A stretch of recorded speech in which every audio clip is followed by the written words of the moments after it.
Now, guests on the Sunday talk show circuit weighed in on the president's comments on the Ground Zero Mosque, and let's just say they did not approve. Now, take a look at the beating the Anointed One received just yesterday.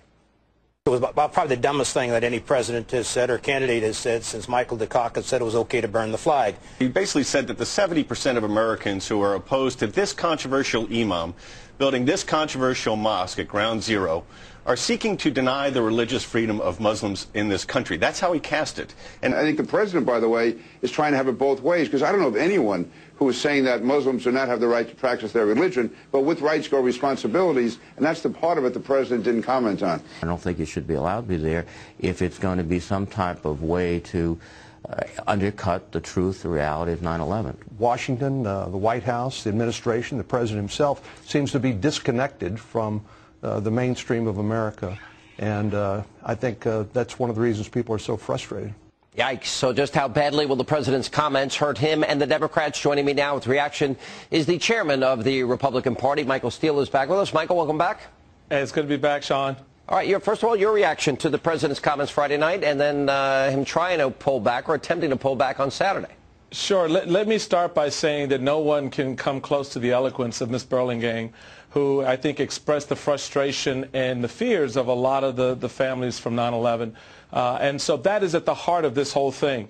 And I'll put it this way. You know, the right to do something, Sean, doesn't mean it's the right thing to do. And I think that that was the consensus among the talking heads, if you will, right and left over the past weekend, that the administration is again tone deaf to what the American people are saying. This is not just a local issue. You can't cast this as something that's going to be a part of the zoning program of the New York City planners. This is something larger than that, and it speaks to how we as Americans will honor the memory of those who were killed, murdered by terrorists on September 11th. And the fact that the president, again, is showing a deafness, if you will, to what those feelings are, what that sentiment is, it's just quite frankly frustrating. And I think it's part of a broader agenda that will come back to bite this November. You know, you talk about tone deafness. It's not just the mosque. Right. He's at odds with the American people on the Arizona immigration law. He's at odds with the American people on health care, on debt, whether we could use the term war on terror or whether or not it's a man-caused disaster. It seems every single issue, it's government of, by, for Obama, and the hell with what the American people think. Well, Sean, you just summed up the last 18 months of the Obama administration. It is very much one that is, in every instance, from health care to Wall Street to Main Street to jobs to now this, a certain arrogance of power and authority that allows him to say the things that you hear him say and push the policies that have, quite frankly, turned off the American people. Right, so when the president comes back on Saturday and goes, well, you know, I wasn't speaking to this, I was really speaking to that, it's not believable. All right, by a 2-to-1 margin, Americans think that the country's on the wrong track. You have literally less than a third of independents want the Democrats to retain control of Congress. Charlie Cook is saying 73 seats in the House are now up for grabs. People not only talking about the House, but they're saying the Senate may be up for grabs. You are taking a message starting this week, a message to the American people to fire Nancy Pelosi. Well, tell us what you have planned. Well, absolutely. At our Kansas City meeting last week, we rolled out the bus, and then this is a national strategy to travel the 48 contiguous states to go out and be with the people. When I became chairman, as you know, Sean, I made it very clear. The party needs to be where the people are, needs to listen to the people, so we're taking the party to the streets. We're going to argue on behalf of the American people to fire Pelosi, retire Reid, and move us away from the crazy policies that we now see.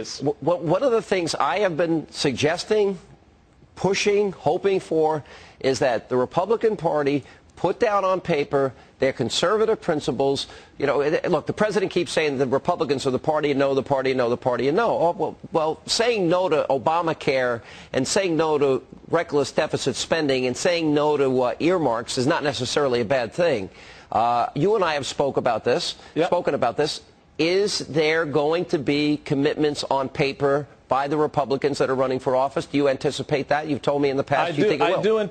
I do anticipate that, and I know my buddy Congressman McCarthy, Kevin McCarthy from California, has been working along with other leaders in the House like Paul Ryan and others to develop this people's voice, this idea of how we shall govern ourselves, not by government but by individuals bringing the ingenuity and experiences that they bring to bear, to our economy and job creation, for example. And I think that's going to be something very exciting to look for right after Labor Day. So I really anticipate that. I know our buddy Newt Gingrich has been involved in this as well. So it is a global effort, if you will, by Republicans across the country and in the Congress to really kind of put down on paper what we stand for and how we're going to take this fight to the streets to empower Americans and not the federal government. All right, Michael Steele, thanks for being with us. Look forward to seeing that bus. Appreciate you being with us.